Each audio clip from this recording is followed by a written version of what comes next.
பூமிக்கு அடியில் நீரில் மூழ்கியிருக்கும் அதிசய திருக்கோவில் காஞ்சிபுரம். காஞ்சிபுரம் என்றாலே கோவில்களின் நகரம் என்பது மறுக்க முடியாத உண்மை. இன்றளவும் இந்த காஞ்சியில் உள்ள அற்புதங்களும் அதிசயங்களும் இப்பகுதியில் உள்ள மக்கள் கூட அறியப்படாத பல புராதனமிக்க கோவில்கள் அமைந்துள்ளன. அதில் ஒன்றுதான் இந்த அதிசய நடவாவி கிணறு. காஞ்சிபுரம் ஐயங்கார் குளத்தில் அமைந்துள்ளது இந்த நடவாவி கிணறு. கிணற்றுக்குள்ளே ஒரு மண்டபம், மண்டபத்திற்குள்ளே ஒரு கிணறு, நீரில் மூழ்கியிருக்கும் மண்டபம். இந்த நீரில் மூழ்கியிருக்கும் மண்டபத்தில் சித்ரா பௌர்ணமி அன்று காஞ்சி வரதர் இங்கு வருகை தருவார். கிணற்றிற்கு முன்பே இருக்கக்கூடிய நுழைவாயிலோ அழகிய வேலைப்பாடுகளுடன் கூடிய கஜலட்சுமி உருவத்துடன் தூணில் இருபுறங்களும் வீரர்கள் யாழி மீது அமைந்துள்ள சிற்பங்களோ அலாயுதம்தான்.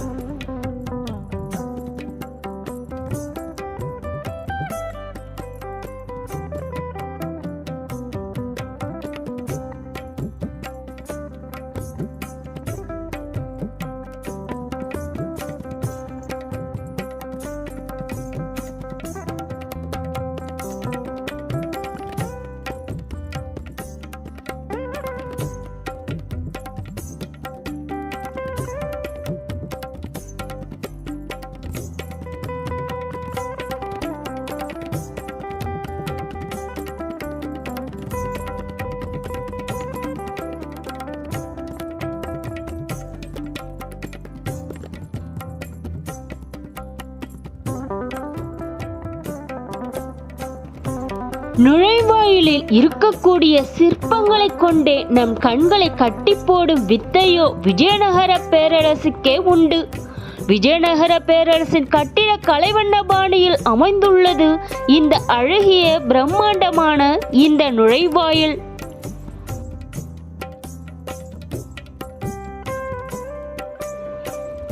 இது போன்ற கிணற்றை நாம் வேறு எங்குமே காண முடியாத அதிசய கிணறு என்று கூறுவதில் எந்தவித ஐயமும் இல்லை. சுமார் 48 படிக்கட்டுகளை கொண்டுள்ளது. இந்த கிணறு பல்லவர்கள் கட்டியிருக்கலாம் என்று தொல்லியல் ஆய்வாளர்களின் கருத்தாகும். வாவி என்றால் கிணறு, நட என்றால் நடந்து வருதல். இதனால் இக்கிணற்றுக்கு நடவாவி என்று பெயரும் வந்தன.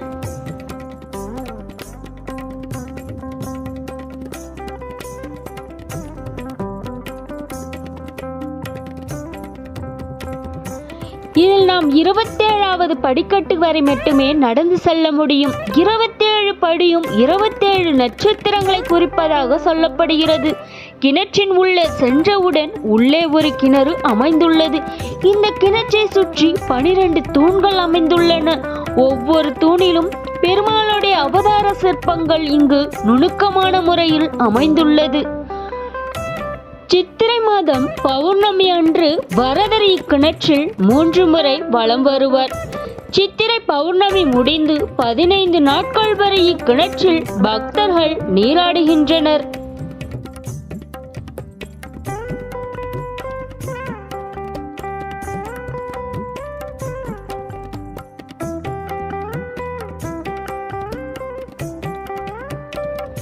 இக்கிணற்றிலும் பல சுவாரஸ்யமான புராணங்களும் சொல்லப்படுகிறது.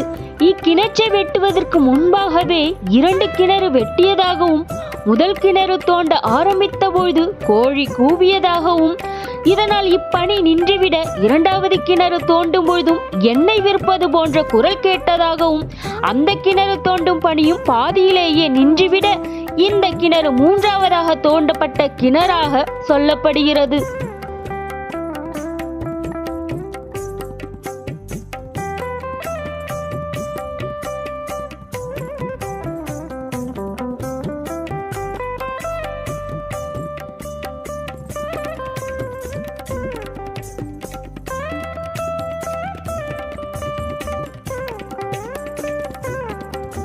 ஆண்டுதோறும் சித்திரை பௌர்ணமி அன்று நடைபெறும் இத்திருவிழாவானது இந்த ஆண்டு முன்கூட்டியே நடைபெற்றது.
இது போன்ற வரலாற்று சிறப்புமிக்க ஆலயங்களை நம்ம காணொலியில இடம்பெற்றுக் கொண்டிருக்கிறது. நீங்க என்னமா நம்ம சேனலுக்கு சப்ஸ்கிரைப் பண்ணலன்னா சப்ஸ்கிரைப் பண்ணிக்கோங்க. நன்றி, வணக்கம்.